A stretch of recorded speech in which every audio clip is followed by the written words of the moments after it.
Students of academics and competitive exams of English, आज हमारे इस हिंदी वर्जन लेक्चर 2 में आज हमारा टॉपिक है हम कैसे ट्रांसलेशन करें बाय यूजिंग नाउन और noun phrase in opposition. Students, इससे पहले कि हम ट्रांसलेशन करना शुरू करें, आइए पहले समझते हैं इन 4 टर्म्स को कि ट्रांसलेशन क्या है, नाउन क्या है, नाउन फ्रेज क्या है और अपोजिशन क्या है। स्टूडेंट, ट्रांसलेशन एक लैंग्वेज से दूसरी लैंग्वेज में अनुवाद करने को कहते हैं, जबकि नाउन आप अच्छे से जानते हैं जो कि ब्लू कलर से डिफाइन भी किया गया है। नाउन कहते हैं किसी पर्सन, प्लेस, थिंग और एनिमल को। अब आइए नाउन फ्रेज से पहले समझते हैं कि फ्रेज क्या होता है। फ्रेज होता है अ ग्रुप ऑफ वर्ड्स जिसमें कोई भी वर्ब नहीं होती और इसका भाव, इसका सेंस इनकम्प्लीट रहता है। और जब ये सारा पूरा ग्रुप एक साथ एक नाउन की तरह से कार्य करता है तो उसको नाउन फ्रेज कहते हैं। और जब इस नाउन फ्रेज को इन अपोजिशन यूज़ किया जाता है तो केस इन अपोजिशन बनता है। केस इन अपोजिशन, अपोजिशन क्या है आइए देखते हैं। मैचिंग और suitability, the act of positioning close together. जब दो नाउन्स को हम अपने बड़े नज़दीक रखते हैं तो वहाँ पर केस इन अपोजिशन होता है।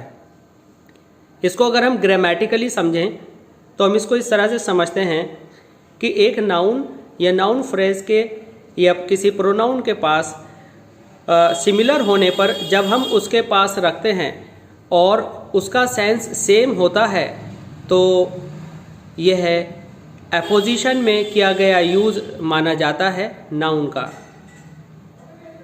यहाँ पर आइए देखते हैं हम अपने कुछ एग्जाम्पल्स जो कि यहाँ दिए गए हैं। नंबर 1 सेंटेंस, श्रीमती इंदिरा गांधी प्रथम महिला प्रधानमंत्री थीं, वह जवाहरलाल नेहरू की बेटी थीं। स्टूडेंट्स, अगर हम किसी भी सेंटेंस को छोटे छोटे सेंटेंसेस में लिखते हैं तो उसका प्रभाव अच्छा नहीं पड़ता। हमारे सेंटेंसेस वेल निट सेंटेंस होने चाहिए और वेल वोवन सेंटेंस होने चाहिए और अपने आप में ऐसे सेंटेंसेस होने चाहिए जो कि इफ़ेक्टिव और इम्प्रेसिव हों। हम इसको इस तरह से भी लिख सकते हैं छोटे छोटे सेंटेंसेस में। Mrs Indira Gandhi was the first women prime minister, full stop. She was the daughter of Jawaharlal Nehru. But ये बहुत अच्छा नहीं होगा। चाहे हिंदी में हमें कितने ही छोटे छोटे सेंटेंसेस दिए गए हों, हमें अपने सेंटेंस को एक अच्छे इम्प्रेसिव स्टाइल में, एक इम्प्रेसिव सिंटैक्स में लिखना चाहिए और वो यह है, Mrs Indira Gandhi the first women prime minister was the daughter of Jawaharlal Nehru.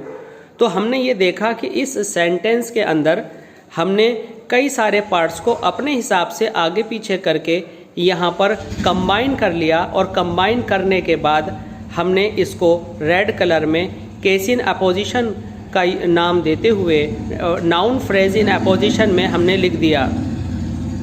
Second sentence, Banaras मंदिरों का नगर है जो गंगा नदी के तट पर स्थित है। गंगा हिंदुओं की पवित्र नदी है। तो यहाँ पर हम देख रहे हैं कि 3 सेंटेंस हैं जिसको हमें एक जगह करना है।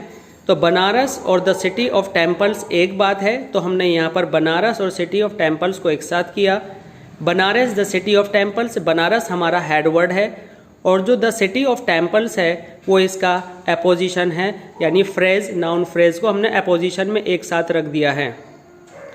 इस तरह से हमारा सेंटेंस बनता है, Banaras the city of temples stands on the banks of the Ganga.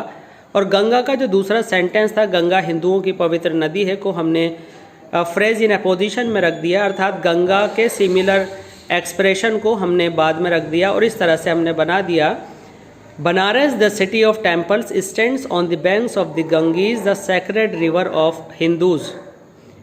Third sentence है, उत्तर प्रदेश की राजधानी लखनऊ और पंजाब की राजधानी चंडीगढ़ स्वच्छता के लिए प्रसिद्ध है।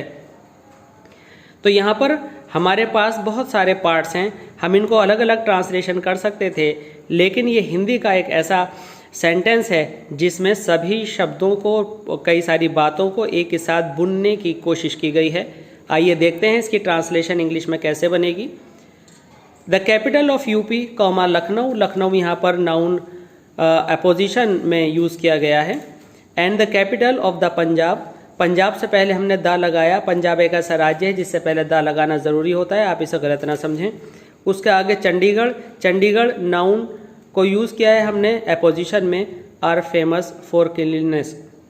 तो हमारा फाइनल ट्रांसलेशन हुआ the capital of UP Lucknow and the capital of the Punjab Chandigarh are famous for cleanliness. Students, I hope कि ये ट्रांसलेशन बेस्ड लेक्चर आपको पूरी तरह से समझ में आया होगा। प्लीज़ अगले लेक्चर्स को सुनने के लिए और अपने ग्रामर को और इंग्लिश स्किल्स को एनहेंस करने के लिए देखते रहिए और ऐसी classes of English language. Please comment कीजिए, लाइक कीजिए एंड शेयर कीजिए। थैंक्स।